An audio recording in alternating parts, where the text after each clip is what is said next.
Sveiki, esu Eglė Radvilė, Vilniaus universiteto verslo mokyklos docentė. Su studentais mes nagrinėjame giliųjų technologijų problemas ir ieškome iššūkių, sprendžiame juos ir kuriame startupus.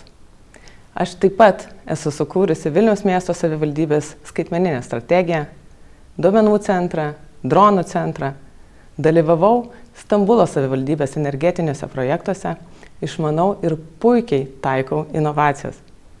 Sukūriau nemažai startupų ir visomis šitomis žiniomis noriu pasidalinti su jumis. Kviečiu į popietę kartu su manim, tam, kad jūsų verslas augtų ir galėtų būti visada ateities priekyje.